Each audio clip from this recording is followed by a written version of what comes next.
All right. I'm letting folks in.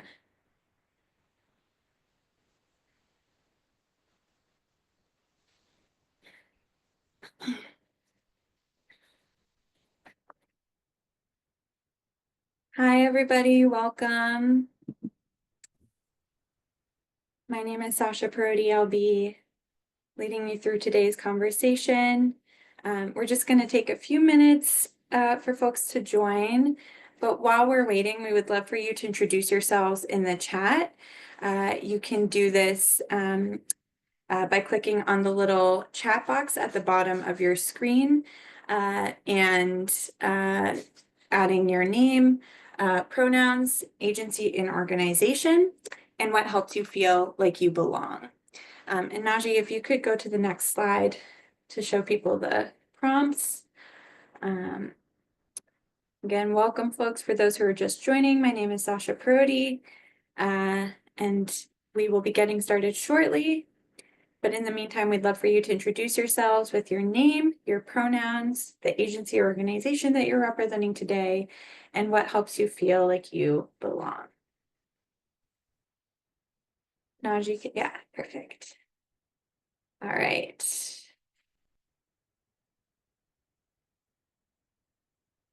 Welcome, everyone. Sharing food with people, I love that, yeah. Multiple ways to access something.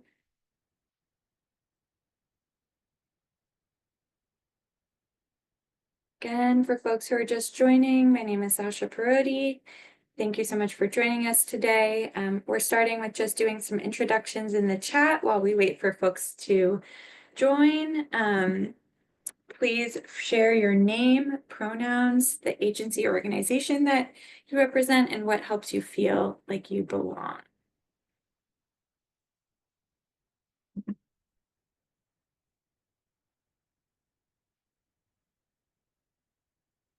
All right.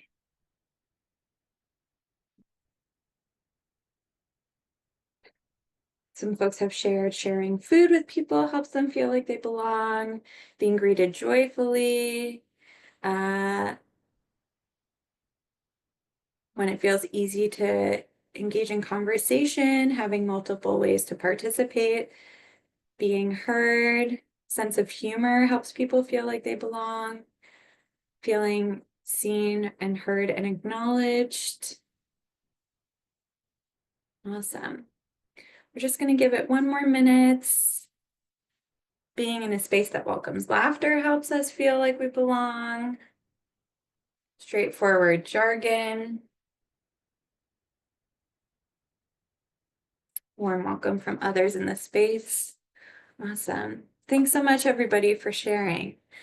Please continue to share in the chat. We really welcome that. We're just going to get started in the interest of time.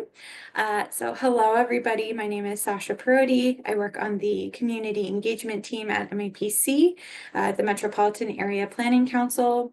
Welcome to our 5th session in our community engagement conversation series. Today we'll be talking about accessibility and community engagement. I am a white, cis, able-bodied woman with brown curly hair that's up in a bun, wearing aviator-style glasses with dangly rectangle earrings, and I'm wearing a black shirt with white and beige flowers. And my background is kind of a dark turquoise green with a whiteboard.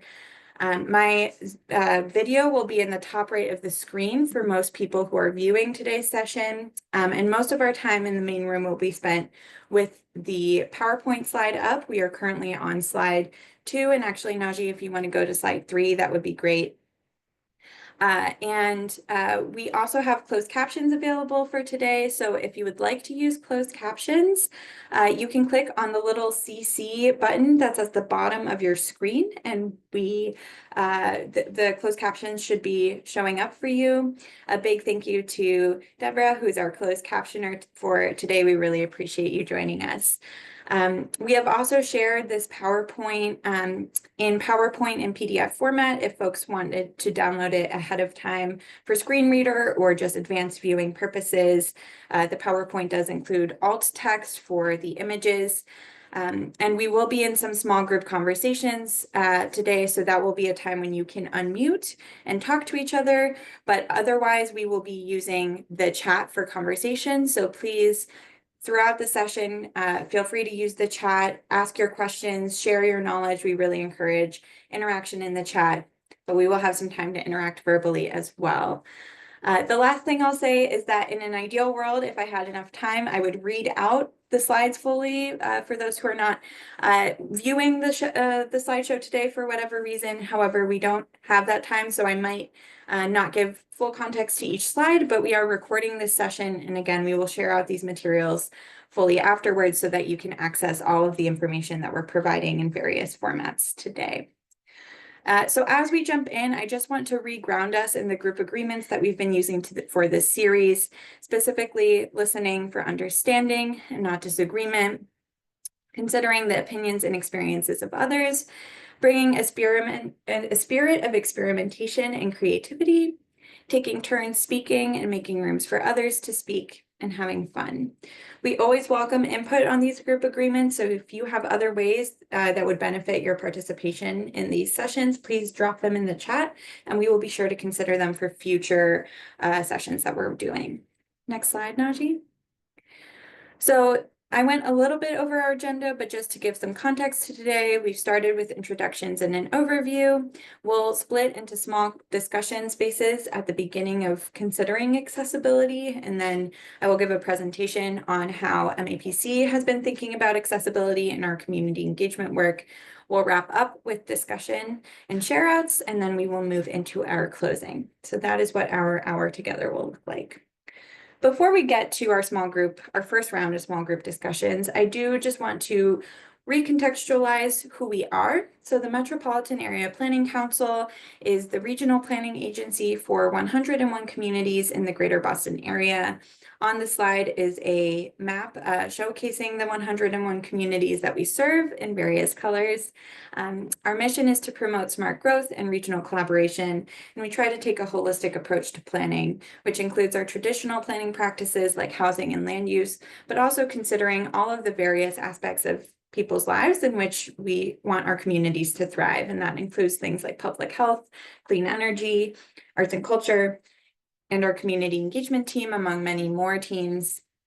Specifically on the community engagement team, we are constantly thinking about how we ensure that our processes and planning that we're interacting with centers the voices of those who've historically been marginalized and excluded by government and public process. Next slide. So this conversation series came out of a desire for us to share the information that we've been able to gather over our years of practice, but also to connect and hear from all of you who've been participating in these sessions. So we've covered an array of topics over the last few months.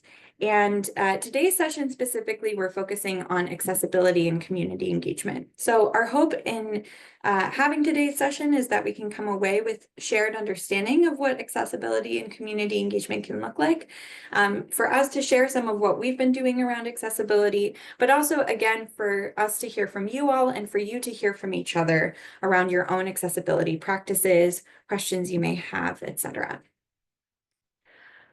Next slide.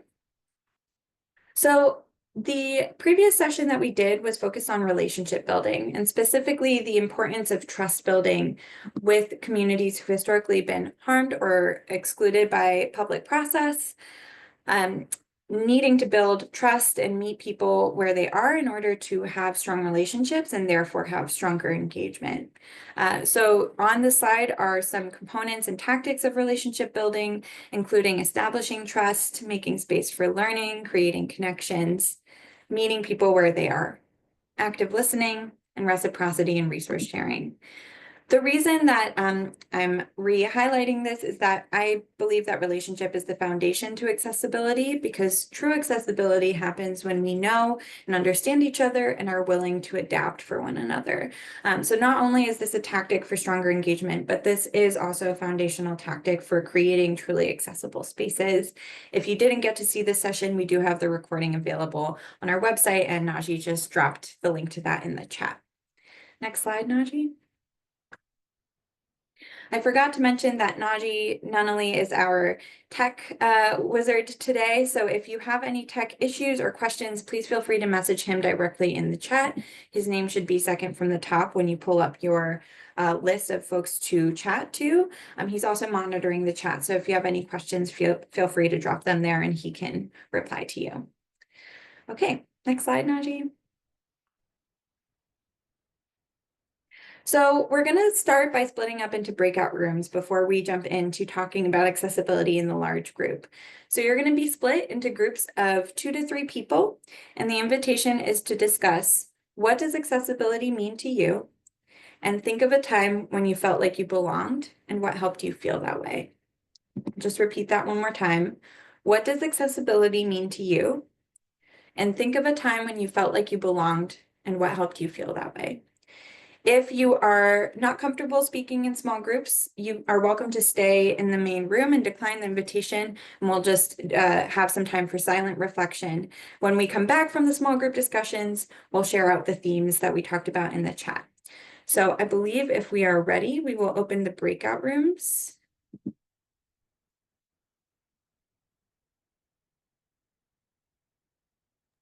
Yep. And you should be invited to join shortly.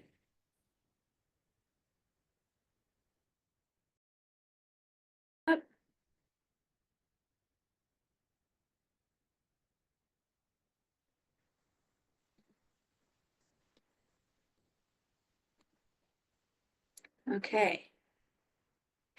Welcome back, everybody. I hope your conversations were good. I apologize if you got pulled back unexpectedly. It's the beauty of Zoom breakout rooms, but would love for folks to share in the chat what you talked about. So would love to hear any themes or things that came up in your conversations with each other. So please feel free to drop them in the chat and I'll read a few out. While you're doing that, I will just note that we also have auto captions being generated on Zoom. So if you would like the live captioning, which will likely be more accurate from Debbie, again, you can click on the CC button at the bottom of your screen and you will get the live captions.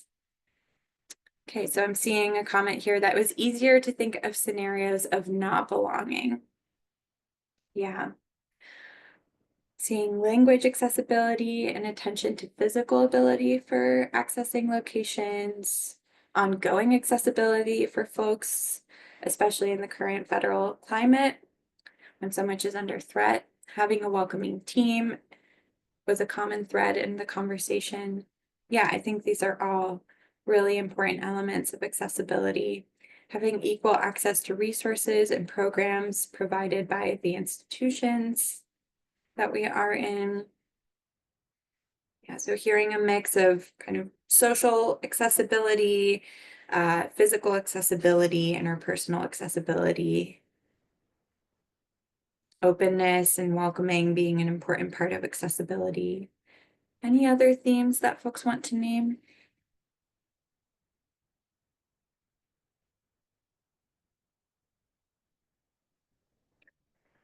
Somebody said they like the accessibility of letting people opt out of group conversations when everyone feels like there's a way that they can engage. Great, awesome. Thanks so much, everybody, for sharing. Again, please feel free to continue dropping things in the chat. We will be saving it after this and sharing it back out. So please feel free to add any comments that you have into the chat. But for now, we'll move into our presentation. So Naji, if you'd like to go to the next slide, please. Great. So before I dive in fully, I just wanted to offer a few thoughts to keep in mind as we go through this presentation today. I really want to emphasize the importance of listening and following the lead of those most impacted by accessibility, as they're going to know most directly what is needed, and each person knows themselves best. And so it's really important to consider and not assume, but rather learn and listen to what people are expressing their needs might be when they're in front of you or participating in an event or what have you. I also just want to emphasize that we are by no means experts here. We are on a huge learning journey ourselves. We're simply sharing what we've learned so far. And so much of that has been from a wealth of resources that already exist on disability access and disability justice. Some of those resources are listed here, and we will include all of the links for you all afterwards as well, and really encourage, if there are resources that you've been using around accessibility, to please share them, and we'll compile that list for everybody. And lastly, that the goal here is practice, not perfection. It's really impossible to be perfect. We can't meet every single person's access need every single time in the reality of the world that we live in today, but that doesn't mean we can't try, and that doesn't mean we can't get better. And so the goal here is not to do accessibility one time or when it's important, but to be continuously thinking about how we can be creating accessible, welcoming spaces in which each person who walks through the door or walks through the Zoom room or any other form of engagement feels welcomed and embraced for who they are and what they have to contribute. Next slide, Naji.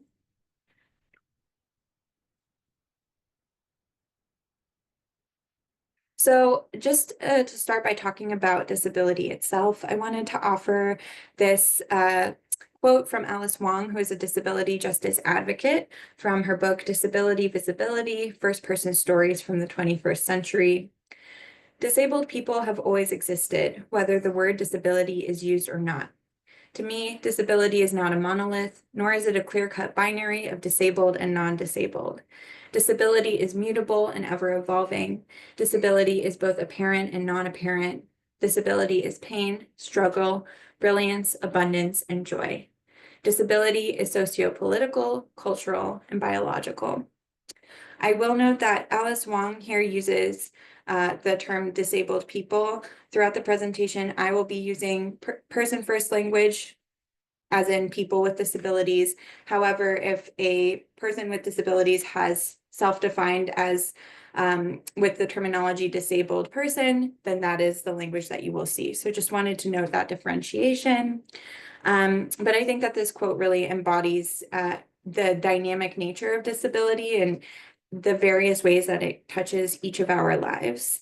And is further emphasized by this quote from the Center for Disease Control, which is that 1 in 4 adults in the United States have some type of disability. And this is just institutionally agreed upon definitions of disability. There are so many examples of people self-defining a disability that isn't accepted for whatever reason, but that interferes with their ability to interact with day-to-day life. And so it's really, again, important to take leadership from disability justice advocates first and foremost, as people with lived experience, and that they are defining that lived experience for themselves. A good example of this is in COVID, 6.9% of adults who experience COVID end up with long COVID, which can be debilitating for several months, if not indefinitely for people. And that is not necessarily always defined as a disability, but can become an important access need to consider when we're thinking about how people are participating in space, as one example of many. Next slide. And with that, we're approaching this presentation with a disability justice framework, which is defined by Leah Lakshmi Pyapshna Samarasinha, who's also a disability justice advocate, as a framework that understands that all bodies are unique and essential, that all bodies have strengths and needs that must be met. And I really want to emphasize the strengths and the essential pieces of this, because accessibility is not just about meeting people's needs, but it's about creating spaces where everyone can participate and contribute, because everybody has something valuable to contribute to our spaces, to our public process, to the planning that we do. Leah also says, stop forgetting about disability and access. Read some of the many brilliant made by disabled people access guides out there. Normalize access and disability. Learn about disabled cultures and histories. Look at the histories of disability in your own family and communities. Ask how you are fighting ableism in every campaign you do. Don't forget about us. Realize you are or will be us. And I think this last sentence is really important, that each of us will be touched by disability in some shape or form, whether we ourselves experience it or our loved ones experience it. And it is important that this conversation is approached with the care that it warrants, because we're not talking about an other over there. We are talking about each and every one of us and how we take care of each other. So I hope to bring that care to this conversation today and that you can bring that in your work with disability access. Next slide. So just a note on the principles of disability justice. There are 10, and they were developed as an example, by Sins Invalid, which is a disability justice movement based project. I won't read all of these 10 principles, but I did just want to highlight some of the principles that have already been reflected in the quotes I just read, which is leadership of those most impacted, recognizing wholeness and sustainability. Again, we'll share the link to this and invite you to learn more about these principles, which were developed by people with disabilities in various movement spaces. Next slide. So we wanted to share the definition of language access that we have been using here at MAPC and on the community engagement team. This definition was developed collaboratively with many people who are doing language access or general accessibility work. And the reason I'm highlighting this is because our language access framework is really intertwined with accessibility. And ultimately, all of this is getting at the question, how do you create spaces that welcome people and meet them where they are and allow them to participate with whatever it is that they are bringing into the space in terms of languages they speak, cultures they represent, the contexts that they might be coming from, and the access needs that they might have. So I'll read the definition out. Language access is the practice of designing public process, services, and communication that are offered in plain language, include multiple languages, meet people's access needs, and honor and celebrate people's cultures. And again, this definition was really developed with a municipal and public process mindset in place to help us think through as we're designing our public process, as we're designing our engagements, are we meeting our definition of language access and accessibility more broadly? Next slide. Beyond our social responsibility to provide accessibility and beyond the fact that this is a human right, it is also something that we are legally obligated to do under the Americans with Disabilities Act. I'm not going to dive too deep into this, but just wanted to note some of the elements of the ADA that we need to be responsive to as public servants. In particular, notice of accommodations availability, notice that we can provide accommodations to people hosting public meetings in buildings that are compliant with physical ADA regulations, and also providing access information to people ahead of the events that we might be inviting them to. Again, this is not an exhaustive list, but just to give you some examples of what we are legally required to do in terms of accessibility. Next slide. So this is just a little bit on our journey as an agency towards accessibility, and specifically for the community engagement team. In 2016, we started developing in-person engagement shared practices, and the question of how do we create especially physically accessible spaces was a really big focus of that work. As we entered remote engagement in the time of COVID, we really were learning a lot from the work that many disability advocates have already done in advocating for remote tools for participation. And we saw how much connection remote meetings could bring for people who needed it in the time of COVID. We all needed it. And we've continued to use remote tools for participation as a way to expand access for our engagement processes, even if or when we have in-person opportunities for engagement. In our hybrid shared practices work, we really were asking the question of how do we create spaces that are welcoming to everyone, regardless of how they choose to participate. Thinking about the remote space, how are we orienting people to that space? How are we making sure that they understand what's happening in the room? For the folks in the room, how are we orienting them to that physical space and also connecting them to folks online? So a lot of the values of accessibility ended up coming into the best practices of how you do hybrid engagement generally, which really emphasizes that accessibility is a practice that is for every person and for every event that we're doing, and not something that is a one-off or a separate thing over here. It really makes all of our events and engagements better. And then, as I mentioned with our language access definition, most recently we have been working to expand our practice around language accessibility and within that around accessibility more broadly. So this has been really kind of the focus of our practice building in the last few years. Next slide. So as we think about accessibility, I try to think about this in an ecosystem mindset. So thinking about the mind, bodies, and environments that people are coming to us with. Next slide. So starting with the mind, here are some questions that we try to ask ourselves for the engagements that we're designing, thinking about how we design content so that participants can understand and interact with it, thinking through what knowledge or context participants need to engage. An example of this in COVID, we hosted trainings on how to use Zoom for town meeting members in one of our municipalities so that when they got to their town meeting, they felt empowered and confident in using the Zoom features to participate in their town meeting. So that's an example of where we realized we needed to give people more context in order to do our engagement well. So thinking through what those needs might be, asking people what those needs might be can really help you design your content and determine how you're going to create your engagement process. Offering materials in multiple formats, visual, language in written format, verbally, so that people can access it in different ways, and offering people multiple ways to engage. Some folks really like the large public meeting setting. Some people prefer the small groups. Some people might offer feedback or input in writing. And so offering multiple modes of access can help you get more robust engagement. So thinking through these questions really allows us to create an adaptive strategy that meets an array of access needs, but isn't necessarily a one-size-fits-all approach, because that's not going to work for everyone. And again, this might not meet everybody's access needs, but it helps us be as adaptive as we can be within an engagement or event. Next slide.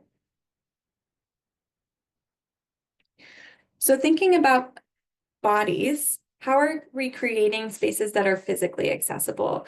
Again, thinking through does this meet baseline ADA accessibility requirements? And if it doesn't, are there things we can do temporarily to make it accessible? For example, getting temporary wheelchair ramps, things like that. But also, how are we supporting people in accessing the space? Do we have event ambassadors who can help guide people from the entrance to the main auditorium, who can help show where the bathrooms are, who can help people access the space and think through how they're going to move through that space?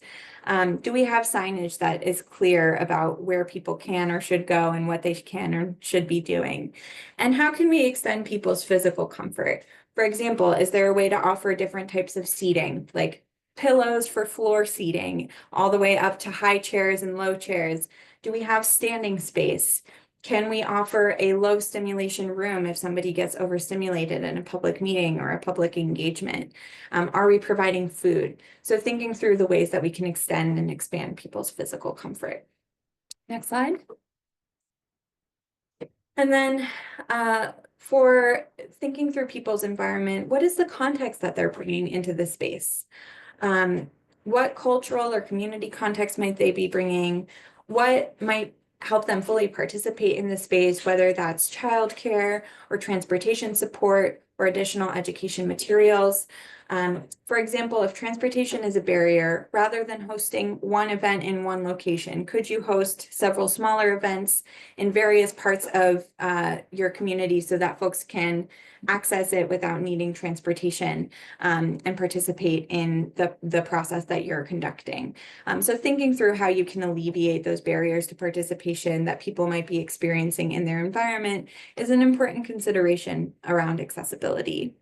And then lastly, what holidays, cultural, community, religious, school events do you need to be aware of when you're designing your date, time, and location for your event, as well as thinking about kind of how you're designing your activities. For example, if folks are going through a time of fasting, that might not be a great time to have an event that involves a lot of physical activity, right? So thinking through what the cultural, religious, or other contexts that people might be navigating and how you can make sure that they can still participate in that space given those contexts, and how you can celebrate those contexts as well. Next slide. So I did just want to note briefly our community engagement process, which we spoke about a few sessions ago. And I just want to point out that accessibility is an important consideration at every stage of the process. Once you have your purpose and you understand what you're trying to do, the entire process is really thinking about who you're reaching and how to reach them. And accessibility is a core component of that. So as you're conducting your landscape analysis and understanding who you're trying to reach and who they are, part of that understanding can and should be what are their access needs. As you're designing resources, having that knowledge is going to really help inform what resources you develop and prioritize so that the engagement you're designing for your project or for the goal that you have, how those resources are going to reach people best and support people best in participation. So for example, with this remote meeting example that I gave, a lot of that knowledge around needing Zoom trainings came from talking to several town meeting members who expressed a lot of stress and concern around participating in a remote meeting and having never done that. And that's really where the idea for developing a training came from. And those were resources that we needed to develop and allocate in order for that to happen. And we wouldn't have known that if we hadn't asked. Communication, thinking through how we're designing communication and reaching out to people to reach them, but also how are we developing that communication for people to best understand and interact with what we're trying to provide, and how are we designing our approach so that people can participate.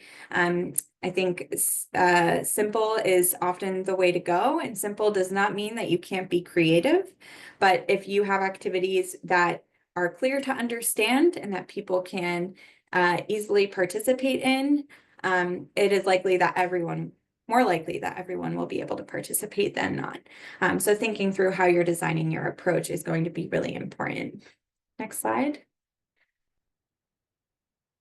So another way to think about accessibility is thinking through your pre-engagement work, your during engagement work, and your post-engagement work. So you'll see a lot of these questions are repeated, and this is really just another format for you to think about accessibility. If you're more of a linear thinker and like to think in terms of timelines, these are some of the questions we like to ask before our event. And I want to specifically emphasize budget, timing, and staffing capacity, because this is often the hugest limit that we have around accessibility. And it's important to be realistic about what your limitations are. So for example, if you only have 2 staff who are dedicated to an event or an engagement process, it's probably not going to be accessible for you all to host a 150 person large scale event, right? Because you don't have enough staff to meet people's access needs. You don't have enough capacity to do that. And it's probably going to be really stressful for your staff.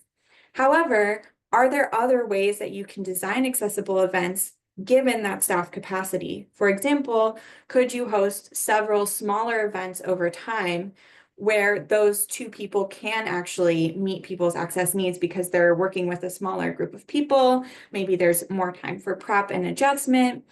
Maybe there's only one activity instead of several. And that way you can adapt as much as possible given the constraints that you have. So I think sometimes when we talk through accessibility, the big thing that comes up is, oh, this requires so much money and this requires so much effort. And if I can't do it at all, then if I can't do it well or perfectly, then I'm not going to do it at all.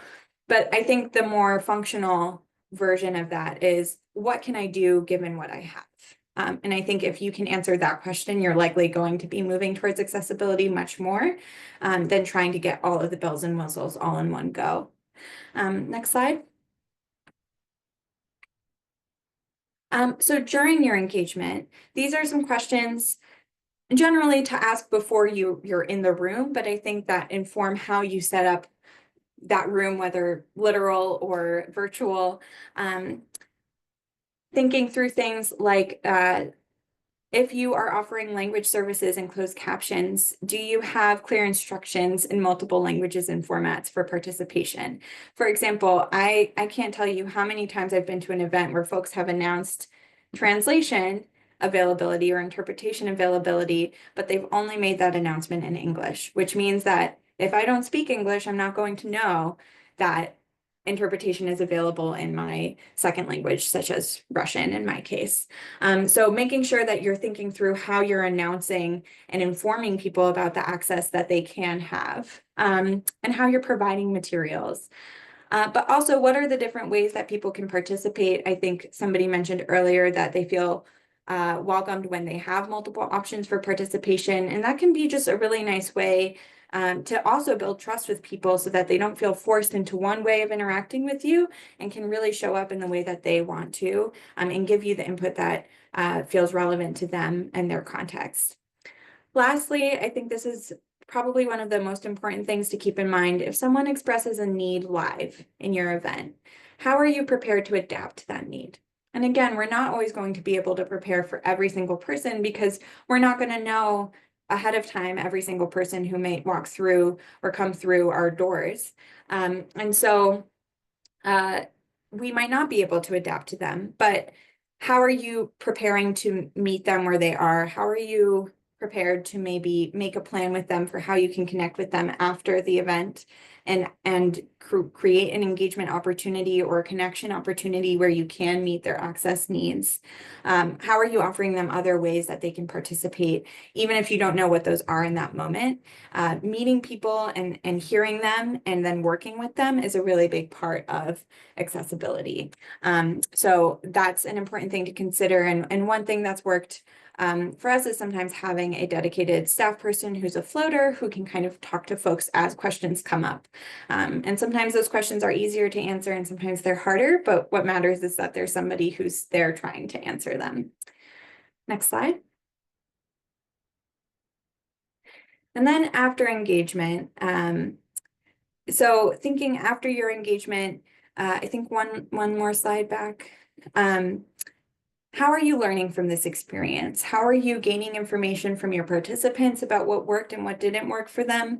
But also, how are you working with your team to understand what went well and what didn't? And how are you applying that knowledge for future opportunities? Again, thinking about this as a continuous practice and not just something that you're doing as a one-off or when you feel the need to do it for whatever reason. Next slide. So just to recap a few key things that we've learned in this time and that we tried to infuse in this presentation, accessibility impacts everybody and is an important consideration for all participants. Technology and staffing really allow you to create adaptive and accessible events. There are so many great tech tools out there and we want to be using them, but without the personal touch, you're not going to have accessibility. Keeping things simple is probably going to be very helpful. And using data to support the decisions that you're making, both data in terms of the wealth of knowledge and resources that are out there around accessibility, but also data that you're collecting through your experience from hearing from people and understanding what their preferences and priorities are and adapting that knowledge to future engagements. And lastly, practice makes better. The goal here is that we're building our skill set. The more we build the muscle, the easier it is for us to do this. So it might be hard the first few times, but the more that you're thinking about accessibility, the more it will be integrated into the day-to-day ways that you plan for your engagement. Next slide. So this is a big list of various tools that one can use for accessibility in meetings. I'm not going to read them out for the sake of time, and we'll share these slides out afterwards. And this is not an exhaustive list, but just to give you an idea of some of the things that we think about and use throughout our meetings and events that can meet access needs. Next slide. And just a note on how we tried to be accessible today. So we set materials ahead of time that are screen reader friendly, and also for some folks who may want to read the materials ahead of time for better understanding or knowledge. We offered material in multiple formats. the PowerPoint that we sent ahead of time included my notes.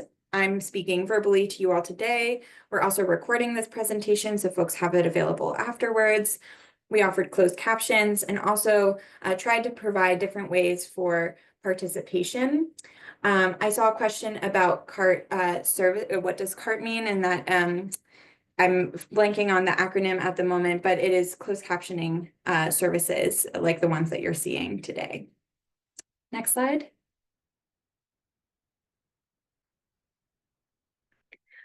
So actually, before we jump into our next discussion, I just want to pause and see if folks have any questions. And I saw a couple come through the chat.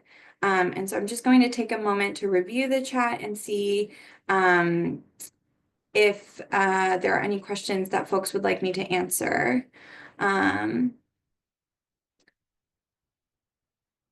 So I see a question around utilizing hybrid meetings, such as having a virtual option during an in-person meeting, or do we use two separate meetings, one in person and one virtual?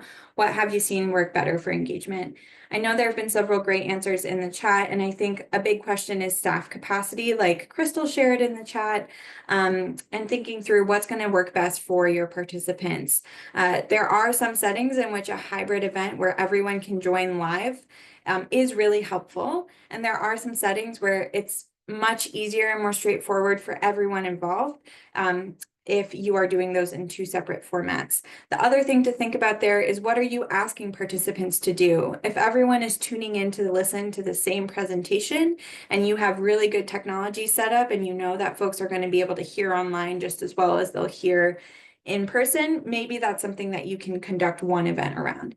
But if this is something that's more interactive, where you want people to really be talking to each other and being able to move around the space or move around in groups, then, thinking through, do you have enough tech to facilitate that? Do you have enough staff to facilitate that? And in that case, if the answer is no, it might be easier and better to do that as two separate events. So that's an answer to that question. We have time for at least one more if folks have any other questions that they wanted to share in the chat.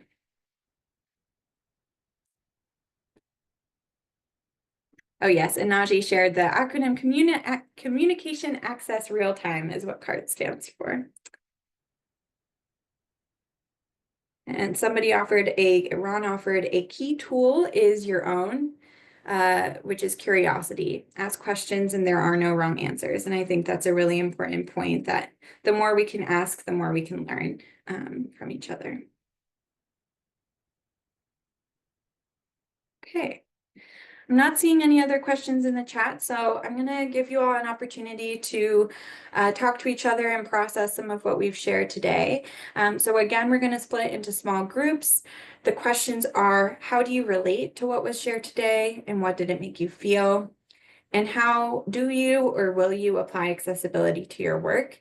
Again, you'll be split into groups of 3 or 4. If you don't want to interact in small groups, you can stay in the main room, or if you need closed captions, please stay in the main room. And we will come back in about probably a little bit less, probably in about 6 minutes. So with that, we'll open the breakout rooms.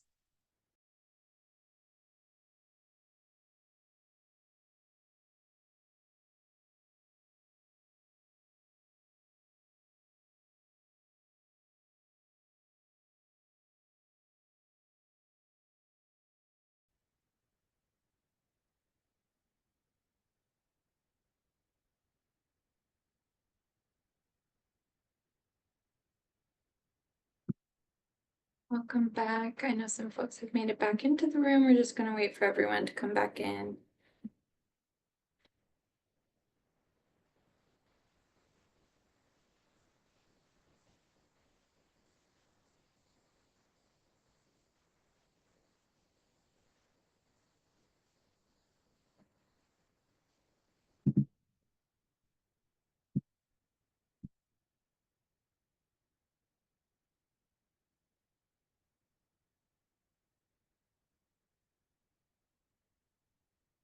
Okay.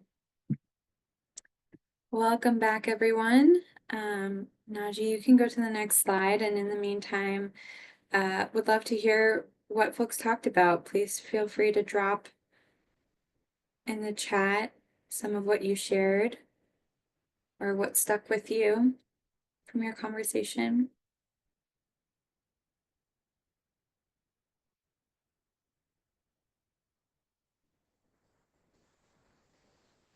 I'll just give it 1 minute. The importance of relationship building and intentionality. Crystal says, can't wait to share incredible slides with staff in Cambridge. Thank you, Crystal. And yes, we'll share the slides afterwards and happy for you all to share with your networks. That digital access is extremely important and wishing we could have touched more on it. Web accessibility, using beta testers, and not just checking the legal box. Going to our audience with a roadshow in at least 2 languages. Yeah. Thanks so much, everyone, for sharing and continue to drop in the chat. Really love to hear the commitments that you all have and the reflections that you're having. And I just wanted to offer this closing quote on the next slide, which is from Mia Mingus, who is another wonderful disability justice advocate. Mia says, we cannot have disability justice without accessibility, but we want to question a culture that makes inaccessibility even possible. Just because disabled people are in the room doesn't mean there is no ableism, a set of beliefs that favors non-disabled people, or that people won't pretend we're invisible. This work is about shifting how we understand access, moving away from the individualized and independence-framed notions of access, and instead working to view access as collective and interdependent. So I hope that this presentation prompts you all to think about access as collective and interdependent, and would love to hear how you're thinking about that as you leave this space. Just a few logistical things as we close out the day. I think next slide, Naji.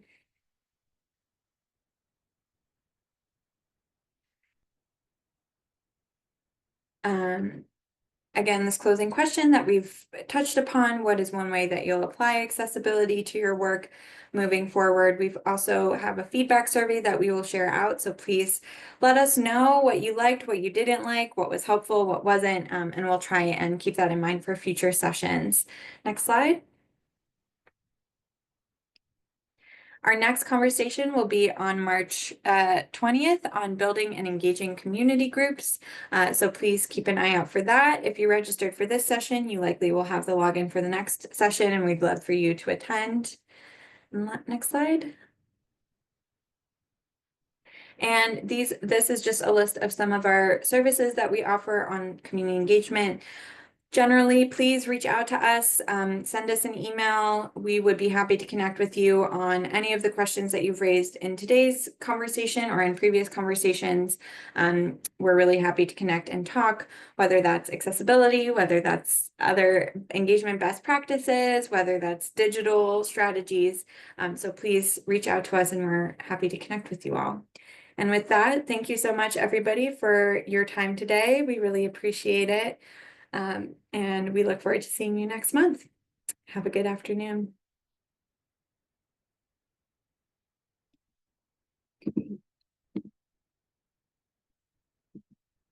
Thanks, everybody.